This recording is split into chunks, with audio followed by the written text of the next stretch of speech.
Assalomu alaykum traderlar, xormalar, yaxshimisizlar? O'rtoqlar, sizlarga bir yaxshi daromad keltiradigan strategiyani ko'rsatmoqchiman. Bu o'zimning avtorskiy strategiyam. Xullas, bu strategiyani trading Telegram kanalida live qilib o'tib bergandim tekinga, lekin videosini tashlamagan edik. Qayta video olib tashlashga qaror qildim. Kurslar sizlarga ancha foydali bo'ladi. Shuning uchun bu strategiyadan ma'lumot aytmoqchiman. Ya'ni aniq bir vaqtga qarab ishlaysiz. Aniq bir vaqt keladi, savdoga kirasiz, chiqib ketasiz. Foyda olasiz, chiqib ketasiz. Aniq bir vaqt keladi, ya'ni savdoga kirasiz, foyda olasiz, chiqib ketasiz. Hamma strategiya 100% ishlamaydi, lekin shu paytgacha hali bu strategiyadan stop loss yemadik. Xullas, ko'p cho'zmaymiz, strategiyani uchishni boshlaymiz. Xullas, o'rtoqlar, strategiyani nomi unday bagati nom qo'ymadik, ya'ni prostoyroq bo'lsa ham oddiygina har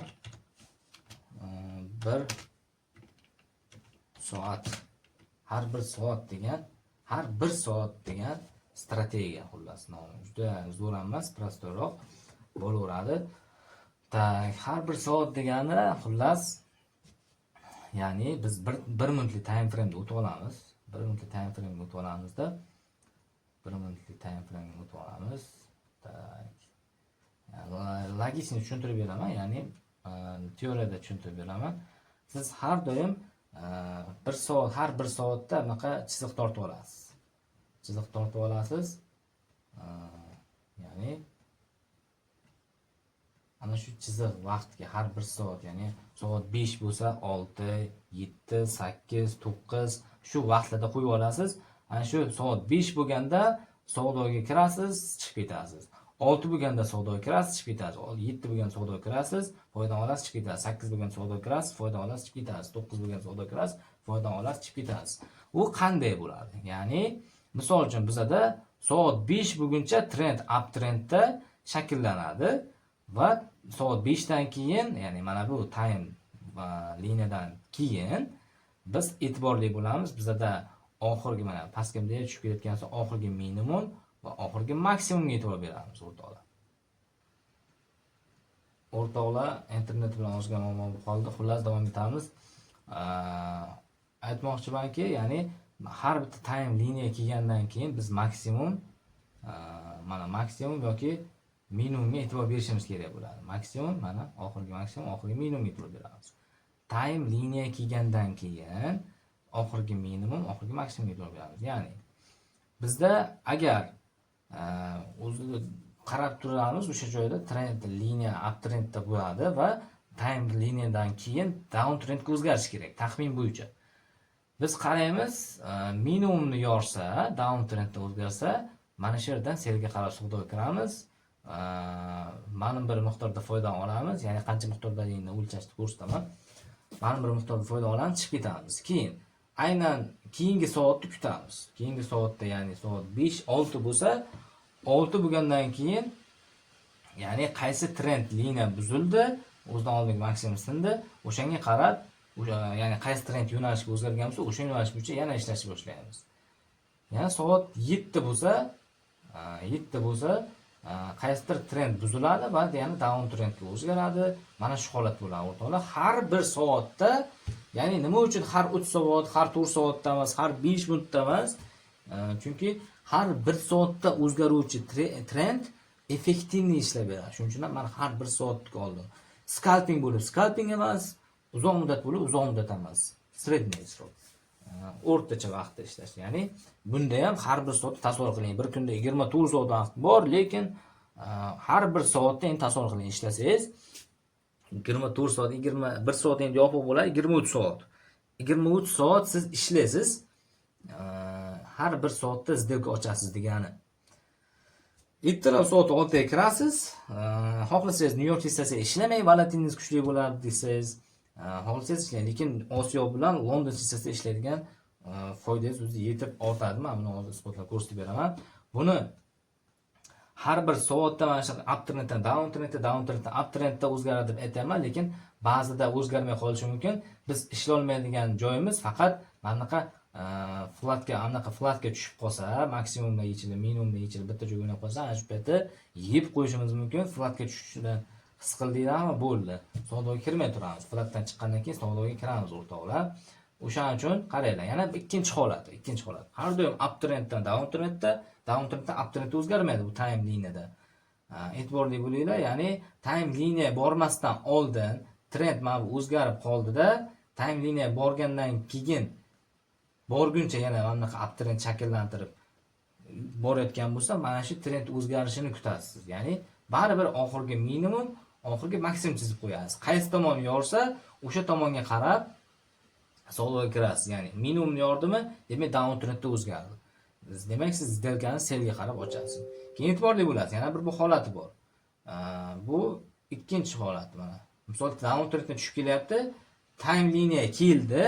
Time liniya keldida, time liniyaning ichida mana bu tomonga, o'ng tomonga o'tdi. Endi biz e'tibor berayotgan yana o'sha ishimiz, ya'ni oxirgi minimum. Chunki bu downtrendga tushib kelyapti, uptrendga o'zgarib qolishi mumkin. Bizning qiladigan ishimiz shuki, downtrendga tushib kelayotgan bo'lsa ham, agar maksimumni yormasdan minimumni yorib qo'yayotgan bo'lsa, bo'ldi. Mana shu yopilgan tanadan, ya'ni shamni yopilgan tanasidan selga izdirga ochamiz, stop loss maksimumga qo'yiladi, selga qarab ma'lum bir miqdorda foyda olib chiqib ketamiz. Chunki har doim ham bu time liniya kelib uptrenddan downtrendga o'zgarib ketmaydigan holati ham bo'ladi. Bir xil trend downtrendga ketadigan holati bo'ladi. Xullas, har bitta time liniyadan baribir izdirga ochasiz, foyda olasiz, chiqib ketasiz. Iloji yo'q. Aytmoqchimanki, xullas bu ikkinchi holati. Birinchi holati trend o'zgarganda savdoga kirasiz selga. Shunaqa holat bo'lib qolsa yoki trend davom etayotganda ham o'zidan oldingi minimumga turaverasiz. Yana ham tiniqroq tushuntirish uchun, ya'ni misol downtrendga tushib kelyapti. Bizda mana oxirgi maksimum bor, bunday tepaga chiqayotganda oxirgi minimum bor. Bizda mana bu time liniyasi hosil bo'lgan, time liniyadan bu tomonga o'tgan, bu mana downtrendga tushib kelyapti. Endi uptrendga o'zgarishi mumkin yoki o'zgarmasligi mumkin, bilmayman. Bizda maksimumni yoki minimumni yorish kerak. Qaraymiz. Maksimumni yormasdan downtrendda o'zgarsa, demak, mana bu sham, mana bu yerda sham hosil bo'ladi-yu. Mana bu yerda sham hosil bo'lib, yorib o'tib, yopildi. Mana shu tanasini selga qarab izga ochasiz. Stop loss maksimumga qo'yiladi. Endi o'rtoqlar, ikkinchi holati. Trend downtrendga kelyapti, maksimum minimum chizib qo'yganmiz. Trend liniyalarini sindirsa, bu uptrendga o'zgarishi mumkin degan tushunchani beradi. Bu hali uptrendga o'zgardi degani emas. Maksimumni ham yorib qo'ysa bo'ldi. Yana o'sha qoida.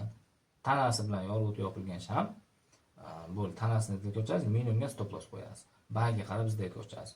Qoidasi juda oddiy qoidasi. Agar flatga tushib qolsa, savdoga kirmay turasiz, kutib turasiz flatdan chiqishini. Shundan keyin har bir soatda, xullas, soat budilnik qilib qo'ysangiz ham bo'ladi. Soat 6 bo'ldi, savdoga kirishim kerak. Izga ochishim kerak. Soat 7 bo'ldi, izga ochishim kerak. Soat 8 bo'ldi, izga ochishim kerak. Xullas, har bir soatda izga ochasiz. Aniq bir vaqt bilan ishlanadigan strategiya bu. Tushuntirib oldim degan umiddaman. Endi shamlaga o'tamiz. Ya'ni bu nima uchun? Bu narsani nima uchun men tuzganman? Ya'ni qaranglar. Har bir soatlik H1 ga o'tib olsak, mana bunaqa sham ko'rinishida bo'ladi. Va bu shamni har bir soatida yashil bo'lgan, uptrendda yurgan, keyingi bir soatlikda downtrendda yurgan, keyingi bir soatlikda yana pastga yurgan, keyingi bir soatlikda bagga qarab chiqqan, keyingi bir soatlikda selga qarab tushgan, keyingi bir soatlikda sel, keyingi bir soatlikda bagga.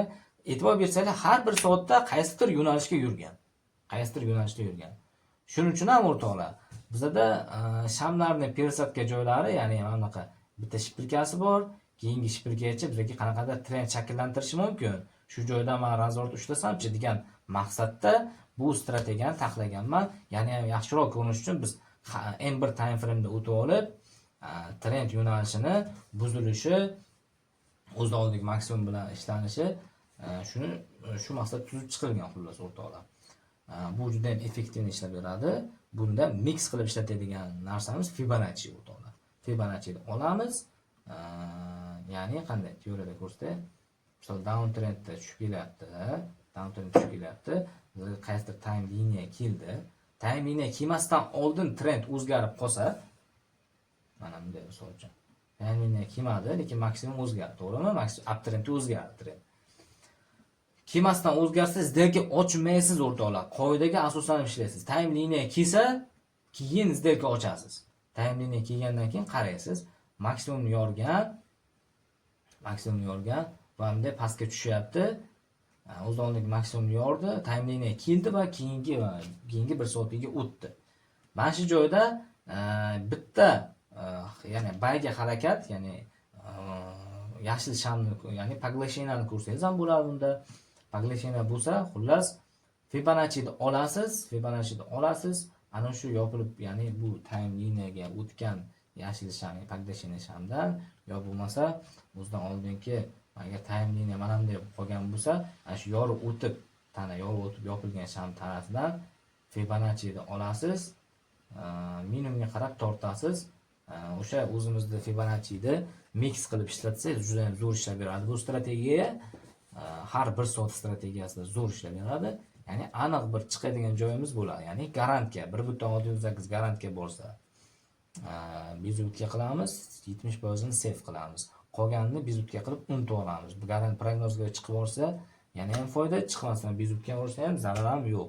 Chunki foydani olib chiqib ketgan bo'lamiz. Shuning uchun bunda mix qilib ishlatadigan narsamiz faqat Fibonacci, time liniya qarab ishlaymiz, vaqtga Fibonacci ishlatamiz, savdo kirib foydani olib ketamiz o'rtoqlar. Ana endi bozordan ya'ni test qilamiz. Ya'ni birinchi, ya'ni dushanba kuni, juma kuni sal o'xshamay qolishi mumkin. Bilasizlar nima uchun o'xshamasligini. Juma kuni ham o'xshab bergan, stop loss urmagan haligacha, lekin o'xshamasligi mumkin deb aytib qo'yayman. Chunki bilaman, juma kuni likvidliklar juda ham bozorda juda ko'p bo'ladi. Mana bu xullas instrument topib olasizlar. Ya'ni ham oson bo'lishicha har bitta soat anaqa qilib chizib chiqmaysizlar-da, mana bu yerga o'tasizlar. Xullas mana bu liniyani tortadigan, time liniyani tortadigan instrument topasizlar. Xullas soat 5 ga qo'yamiz mana bunaqa. Va soat 6 gacha cho'zamiz. Mana 6 ga qo'ydik. Endi bu har bir soatlik vaqtni bizga ko'rsatib beryapti. Har bir soatlik vaqtni ko'rdinglarmi? Har bir soatni ajratib beryapti. Endi o'rtoqlar, bu dushanba kunini ko'rsatyapti. E'tiborli bo'ling, ya'ni soat 5 dan 6 gacha uptrend, 6 dan keyin downtrend. 7 ga o'tardan, ya'ni soat 7 ga o'tar chog'ida uptrend ketdi. 7 dan keyin 8 ga o'tar chog'ida downtrend, 9 ga o'tar chog'ida uptrend. O'sha aytganimga qaranglar, faqat uptrend downtrend emas, o'sha 2 soat uptrend yurgan joyi ham bo'lgan. O'sha joyda ham qanaqa ishlashni ko'rsatdim, zo'r ishlab beradi. Keyingi soat 11 ga o'tar chog'i ham yana uptrendga ketgan. 10 ga o'tar chog'i, 12 ga o'tar chog'i downtrendda. E'tiborli bo'lsanglar, tak. Mana soat 1 ga o'tadigan chog'ida mana uptrendga chiqqan va yana downtrendga o'zgargan. Birdan keyin soat 2 ga qaraymiz mana. Soat 2 bo'lguncha uptrendga chiqdi va downtrendga o'zgardi. Ko'rganimizlar har bir soatda trend o'zgarishini ko'ryapmiz. Soat 3 dan keyin uptrend o'zgardi. Bu yerda как положено garantiyasiz olib chiqib ketgan bo'lasiz. Xullas minusga chiqmaysiz-da. Yana soat 6 ga qaraymiz, downtrendga tushdi, yana uptrendga o'zgardi. Ko'rdinglarmi? Soat 6 da aniq vaqtda 6 ga qarab o'zgaradi. Endi keyingisi mana, misol uchun 2 soat downtrendda yurgan, aynan soat 6 da yana o'zgardi. Endi qarang, soat aynan 7 downtrendga tushib kelgan, aynan 7 da uptrendga qarab chiqdi, o'zgardi. To'g'rimi? Ozginagina yurib bergan. Zato mana shu yerda ham garant bilan chiqib ketamiz. Men isbotlab beraman, hozir test qilib beraman. Xullas, mana shu bir 4 kunlik test qilsangiz ham bironta ham bir отчетingizda, ya'ni bir haftalik отчетingizda вообще minusga chiqmaydigan strategiya. Ana endi o'rtoqlar, biz Fibonacci bilan backtest qilamiz, ya'ni hozir ko'rib chiqamiz. Qaranglar o'rtoqlar. Misol uchun bizda anonga qo'ydinglar, budilnikka qo'ydinglar, soat 6 bo'lyapti. Ertalab 6 uyqudan turdiz. Qaraysiz, uptrendga chiqib ketgan. Soat 6 bo'lyapti. Downtrendga o'zgarish mumkin. Time liniyadan keyin e'tiborli bo'lib turasiz. Ya'ni bizda oxirgi maksimum va oxirgi minimumni chizib qo'yasiz. Bizda oxirgi minimum yorib o'tib yopilgan sham tanasi mana bu. Fibonacci'ni olamiz. Fibonacci'ni olamiz, maksimumga qarab tortamiz o'rtoqlar. Fibonacci'ni olamiz, maksimumga tortamiz. Garant prognoz ishlagan. Endi qaraydi o'rtoqlar. Mana bu yerda nima qilamiz? Bizaga e'tiborli bo'lamiz, ya'ni uptrendga chiqqan soat budilnik chaldi, soat rovna 7 bo'ldi, izdirga ochadigan vaqtimiz keldi. Qaraymiz o'rtoqlar, bizga o'zidan oldingi maksimumni yorgan. Mana bu yerda o'zidan oldingi maksimum yorgan. Time liniyadan keyin endi oxirgi minimumimiz mana bu. Aynan time liniyada yorib o'tib tana yopilgan bo'lsa, demak bu bayga ishlashimiz kerak degani. Biz Fibonacci'ni olamiz, shuni tanasida minimumga qarab tortamiz. Mana o'rtoqlar, garant prognoz ketdi. Ikkinchi take profit. Endi qaraydi. Soat yana budilnik chaldi. Soat 8 bo'ldi, izlarga ochishimiz kerak. Ana endi bu uptrendga chiqyapti mana. Uptrend chiqyapti. Bizda oxirgi time liniyadan keyin bizda oxirgi minimum mana yorib o'tgan. Fraktalniyda, impulsdan keyin fraktalniga e'tibor berasiz yoki ikkinchi harakatga e'tibor berasiz. Oxirgi videolarni ko'rsangiz tushunib olasiz. Xullas, o'zida oldingi fraktalni minimum yordi, tanasidan minimumga qarab, maksimumga qarab Fibonacci tortamiz. Bo'ldi. Garant prognoz ketdi pastga qarab. Endi soat 9 bo'ldi. Yana izdirga ochadigan vaqt. Endi qaraymiz. Downtrend tushib kelyapti. Time liniya o'tishdan oldin bizda uptrendda o'zgargan. Demak, biz bayga qarab izdirga ochishimiz kerak. Ya'ni Fibonacci'ni olamiz. Mana shu yorib o'tib, time liniyada mana bu yerdan tortmaysiz. Ungacha kutib turasiz. Time liniya keladi. Qayerda hali ham yopilgan. Bo'ldi. Time liniya o'tgandan keyin mana shu tanasidan minimumga qarab tortasiz. Mana bu yerda mana o'rtoqlar, mana bu yerda spread hisobida agar stop urishi mumkin, yoki spread 0 bo'lsa urmasligi mumkin. Xullas, undan keyin mana o'sha time liniyadan keyin bayga qarab chiqqan garant prognoz agar spreadni olmagan bo'lsa. Endi yana e'tiborli bo'lamiz. Keyin yana budilnik chaldi, soat 10 bo'ldi. Time liniya o'tgan, qaraysiz, o'zidan oldingi mana maksimum yorgan. Yorib o'tib yopilgan sham tanasidan Fibonacci'ni olasiz. Minimumga qarab Fibonacci tortasiz. Ketdi. Minimumga qarab tortasiz. Garant tepaga chiqqan garantni olgan. O'zi mana shu olgan maksimumni bitta ko'ramiz. Tana yorib o'tib yopilgan bo'lishi kerak edi. Yo'q, bu taxminiy ekan. Biz mana bunday tortishimiz kerak Fibonacci'ni. Bunday tortamiz. Xullas, garant oldi, pastga qarab qaytdi va bezib o'tgan oldi. Bu yerda ham minusda chiqmadik. Yana soat 11 bo'ldi, yana budilnik chaldi. Kutib turasiz. Mana misol uchun mana bu yerda keldi, bezib o'tgan oldi-yu. Hali soat 11 bo'lgani yo'q. Izlarga ochmasdan kutib turasiz. Qarang, soat 11 bo'ldi. 11 bo'lgandan keyin budilnik chaldi, yana izlarga ochadigan vaqt bo'ldi. O'zidan oldingi mana maksimumni sindirgan. Time liniyada internal, hatto fraktal struktura uptrendda xullas bayga izlarga ochish kerak. Mana bu yerdan olamiz. Tanasidan minimumga qarab Fibonacci tortamiz, ketdi. Garant prognoz ketdi. Yana keyingi, o'zi mana bu yerda take profit oldiz-ku, keyin orada yana 1 soat kutish kerak. 1 soat kutasiz, iloji yo'q. Qoidaga asosan ishlash kerak. Keyingi soat, ya'ni 12 bo'lguncha kutasiz, iloji yo'q. Keyingi soat 12 bo'ldi, izdirga ochadigan vaqt kelgan. Impuls bilan chiqqandan keyin time liniya boshlangandan keyin fraktalniy strukturani minimum yoki maksimum yorilishini kutasiz. Demak, siz yana 1, 2, 3, 4, 5, 6, 7, 8 minut kutayotgansiz. Fraktalniy liniya downtrendda o'zgargandan keyin bo'ldi. Buni olasiz, tanasidan mana bu maksimumga qarab tortasiz. Mana bu yerga qarab tortmaysiz. Nechta maksimum bo'ldi fraktalniy tushdi. Shuning uchun mana oxirgi maksimum mana bunga tortasiz. Fraktalniy. Garant prognoz bo'ldi. Hali ham foydadamiz. Bitta ham stop yo'q. Hali ham foydadamiz. Tak, yana qaraymiz. Endi soat 1 bo'ldi.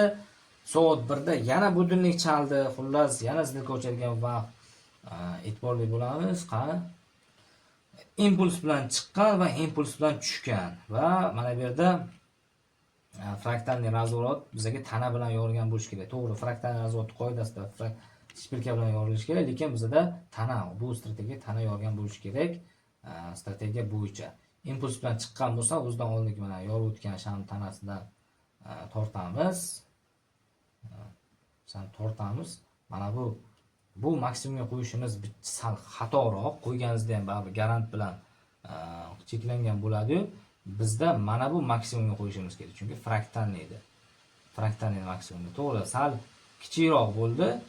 Chunki bu nonni bir marta katta tishlaymiz, bir marta kichkina tishlaymiz, bir marta katta, bir marta kichkina tishlaymiz. Shunday qilib foyda olamiz o'rtoqlar. Chunki bizda bozorda o'zimiz chizmaymiz-da. Shuning uchun bu yerda sal kamroq foyda olganmiz, garantni urgan, prognozga bormagani, biz o'tgan olib ketgan. Bunda ham zararda emas, foydaga chiqqanmiz, chunki biz har doim garantga borganda 70% ni save qilamiz. Tasavvur qiling, 70% ni har doim save qilib kelamiz, bitta ham stop loss yo'q. Shuncha paytdan beri, lekin tasavvur qiling, baribir oxirida zakonni foyda chiqib ketyapmiz. Stop loss bo'lgandek foyda chiqasiz. Xullas, yana bu dunlik chaldi soat 2. Soat 2 bo'ldi abitga. Uptrendda chiqyapti, o'zidan oldingi minimum chizib qo'ygansiz va maksimum chizib qo'ygansiz. Buy diyorsa tepaga, sell diyorsa pastga ishlashingiz kerak. Minimumni yorgan, tana bilan yorib o'tgan. Fibonacci ila olasiz, maksimum tortasiz. Mana bu yoqqa nonni katta tishlaydigan joyi kelgan mana. Keldi, mana bu yoqqa garant prognoz urdi, keyin mana bu yarim soat yana kutib turasiz, keyingi solishguncha.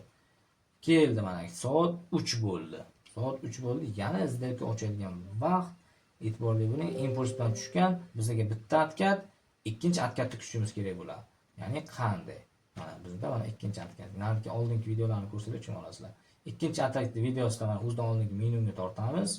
O'zidan oldingi mana minimumga, o'zini minimumga tortamiz. Men buni torta olmaymiz, chunki bu ikkinchi atkatni internalli bo'lgani uchun mana minimumga tortamiz. Garant urdi, prognozga boramiz dedik, keyin borgan, undan oldin biz o'tgan urgan. Garant urdi, foydaga chiqdik. Unda biz o'tgan urgan, ya'ni zararga chiqmaganmiz, ya'ni ham foydada bizda. Keyingi soat yana vaqt bo'ldi, soat 6, yana bo'linlik chaldi. Savdoga kirish kerak. E'tiborli bo'linglar, har bitta soatda o'zgaryapti. Bayga, senga shuni qilib. Yana o'zidan oldingi maksimum chizib qo'yamiz. O'zidan oldingi minimum chizib qo'yamiz. Time liniya o'tgandan keyin xullas tepaga qarab maksimumni yordi, tana bilan yorib o'tib yopilgan sham mana emas, mana bunga o'tadi. Shu tanasidan minimumga qarab sizlarga ochamiz. Ketdi, garantni urdi, prognoz yetib bormadi, bu ham foydaga. Keyin yana aytib o'tib ketay, o'rtoqlar, mana bunaqa flatga tushadigan holat bo'lib qolsa, hech qachon izdelka ochmanglar. Ya'ni mana bu holatda, mana bu joyda time liniya kelib qolsa, o'zidan oldingi mana minimum yorsa ochaman deyishlaringiz mumkin. Lekin o'rtoqlar, mana bu joyda time liniya kelib qolsa, yoki mana bu joyda time liniya kelib qolsa, izdelka ochmanglar, flatga tushganini ko'rib turibsizlar. Yeb qo'yadigan joyi hisoblanadi. Hali ham stop loss yeganimiz yo'q. Hozirgacha o'sha New York sessiyasiga keldik. Soat 5 bo'ldi. Soat yana budilnik chaldi. Yana savdoga kiradigan. O'zi shu London sessiyasigacha ishlab olganingiz yaxshi. New York sessiyasiga, ya'ni volatilность kuchliroq, o'sha yetarlicha savdoga kirib chiqib ketgan bo'laysiz. Endi ko'ramiz. Bu yoqqa New York sessiyasiga shuncha payt stop loss yemadi, lekin stop loss yeydigan joyimiz chiqishi mumkin. Ya'ni shuncha foydadan keyin zarar bo'lishi kerak edi. Qaraymiz o'rtoqlar. Time liniya o'tgan, time liniya o'tgandan keyin bizga oxirgi minimum chizib olamiz. Va oxirgi maksimumni qayergaligini ko'ra olishimiz kerak. Oxirgi fraktalniy maksimum mana bu yerda ekan o'rtoqlar. Keldi, qaranglar. Ichkarida mana bu yerda tepaga chiqaman deguncha ikkita fraktalniy strukturani shakllantirgan. Ya'ni time liniya o'tdi, pastga tushguncha, ya'ni o'zidan oldingi mana minimum yordi. Demak, biz Fibonacci olamiz, mana buning tanasidan mana bu maksimumga qarab tortamiz. Qaraymiz. Garant biz o'tgan urganmi, yo'q urmagan. Garantga urdi, keyin biz o'tga chiqqan ekan. Xullas, qoida shunday, qaranglar. Volatilность kuchli bo'lgani uchun qoida shunday. Agar siz mana bu yerdan zeka ochsangiz, sizga garantingizga bordi. Biz o'tkazdi, hali ham urmayapti. O'sha soat 5 bo'lishi kerak. Ya'ni soat 5 ga o'tishi kerak. Yangi soat birlik boshqa bir soatda o'tyapti. сделка, ya'ni boshqa сделка ochishingiz kerak, to'g'rimi? O'shanda aynan shu soatga yaqinlashdimi? Soat mana qarang, 5 ta сделка ochgan, soat 6 ga yaqinlashyapti. Soat 6 ga yaqinlashib сделкani yopasiz. Garant urganmi? Biz o'tgan, ya'ni prognozga qo'yib qo'ysangiz, biz o'tgan, mayli qo'yib qo'ying. Sizga maslahatim, yangi soat o'tirgan chog'ida любой сделкani shuni yopib olganingiz yaxshiroq. O'sha foydaga bo'lasiz, baribir yaxshiroq. Endi soat yana 6 bo'ldi, budilnik chaldi, сделка ochadigan joy kelgan. Yana qaraysiz, down trendga tushib kelayotganchida o'zidan oldingi mana maksimumni yorgan, bayga qarab yorgan. Ana endi buni tanasidan minimumga qarab Fibonacci tortasiz, garant, prognozga yetib bormagan, garant turgan, ya'ni hali ham foyda biza. Ketdi. Buyog'i flatga tushgan, mana New York hissasi e'tiborga flatga tushgan. Flatning ichida qanday ishlayapmiz ko'ramiz. Qaranglar. Ana endi soat yana soat 7 bo'ldi, yana hali ham foydadamiz. Yana сделка ochadigan vaqt keldi. O'zidan oldingi maksimum yordi. Fibonacci'da olamiz, tanasidan minimum tortamiz. Bunda ham garant, zararda emas biz. Save qilganlarimiz foydada, hali ham foydada biz. Keyingi yana soat 8 bo'ldi, сделка ochadigan vaqt, budilnik chaldi. Qaraymiz, o'zidan oldingi minimum yorib o'tgan bo'lishi kerak. Zo'r strategiya o'rtoqlar, maza qilishyapsizlar, hali ham stop loss yemadik. Любой joyni tez qilaveringlar. Tak, yani Fibonacci mana tanasidan maksimum qolib tortdik, garant prognoz ketdi. Yana vaqt budilnik chaldi, soat 9 bo'ldi. Down trendga tushib kelyapti. Time liniya boshlangandan keyin o'zidan oldingi mana maksimumni chizib qo'yamiz. Sal uzoqroq vaqtdan keyin yorgan ekan. Sal uzoqroq vaqtdan keyin yorgan. Bo'pti. Bunda ham sal risk olib ko'rsak bo'ladi. O'zi uxlaydigan payt soat 9 kechasi. Tak, qaraymiz. Bu yerda garant urmagan, flatga tushgan. Keyin urib prognozdan urib ketgan. Biz urgan ham urmagan, prognozdan urib ketgan. 7 soatdan keyin ko'rdinglar. Xullas, endi sanaymiz o'rtoqlar. Mana bu yerda ham foydadamiz, bu yerda ham hammasida foydadamiz. Endi sanaymiz. Nechta zil? 1, 2, 3, 4, 5, 6, 7, 8, 8, 9, 10, 11, 12, 13, 14, 15, 16. 16 ta сделка hammasi take profitda. Hammasi take profitda. 16 ta bo'lsa, mayli bir 3 tasini stop lossga chiqarib yuboramiz. 3 tasini. Birga kamida 2 satnashini ishlasangiz qanday foyda bo'ladi? Qancha foyda bo'ladi misol uchun hisoblab ko'ringlar. Birga bir bo'lsa ham baribir foyda chiqib ketasiz. 3 tasini stop loss hisoblab oling, qolgani mayli 13 tasi сделкasi foyda bo'lsin. Bu juda zo'r rezultat, lekin haligacha stop loss yemadik, просто tak stop loss bo'lsa-chi demoqchiman. Ya'ni 13 tasini take profit, 3 tasini stop loss hisoblasak ham baribir foyda demoqchiman. Strategiya zo'r o'rtoqlar, maza qilib ishlatasizlar, backtest qilinglar. Buni birinchi backtest qilib keyin ishlatishlaringizni maslahat beraman. Ko'zni o'rgatib olinglar. Juda ham oson. Bu strategiyani yaxshi tushuna olishlaringiz uchun men oldingi videolarimni ko'rishlaringiz kerak. Telegram kanalida turibdi. Keyin bu strategiyani yana ham yaxshiroq tushunasizlar. O'rtoqlar, ana endi tak buni backtest qildik. Ya'ni bu yevro USD ekan. Tillada o'tamiz. Misol uchun mana tillada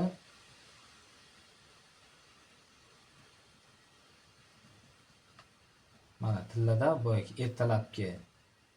ertalabki ochgan сделкамizda qaranglar. Trend down trendga tushib kelayotganda biz сделка ochdik. Bu yerda garant urdi va qaytdi bezutga qo'yganlar. Bezutkasini uradi. Bezutga qo'ymaganlardan keyin ketdi bu yoqqa. Qaranglar, ketdi. Aynan soat nechi? Soat 10 da. Endi qaranglar, ertalabkini ertalabdan ko'ramiz. Ertalabdan tillada nima bo'lgan? Qaranglar. Ertalabda mana tepaga chiqqan, aniq vaqt selga ketgan. Aniq vaqt tepaga chiqdi, aniq vaqt selga ketdi. Aniq vaqtga kelguncha tepaga chiqdi, aniq vaqt selga ketdi. Ko'rdinglar? Aniq vaqtga kelgandan keyin, ya'ni bu oralig'ida mana bu joyda bir xil flatga tushib yurdi va flatdan chiqar chog'i soat 10 da bo'lgan. Soat 10 da kichkina trend liniyamizni yorgan bayga, ya'ni ketdi buyoqqa. Aniq vaqt.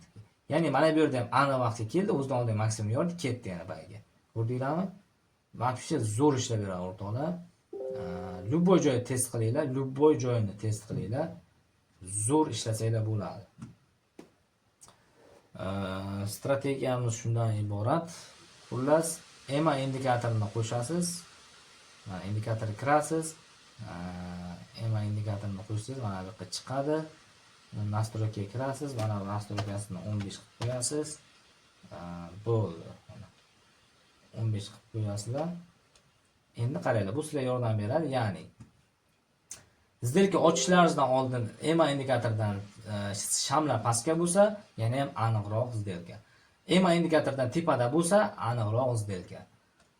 EMA indikatoridan pastda bo'lsa, ya'ni mana biz zdelka ochishlaringizdan oldin, mana pastda endi struktura singan, EMA indikatorni keyin mana yorib o'tgan, baribir o'sha zdelka ochilgan joyga to'g'ri. Baribir aniqroq zdelka. Mana bu yerda ham struktura singan, aniqroq zdelka.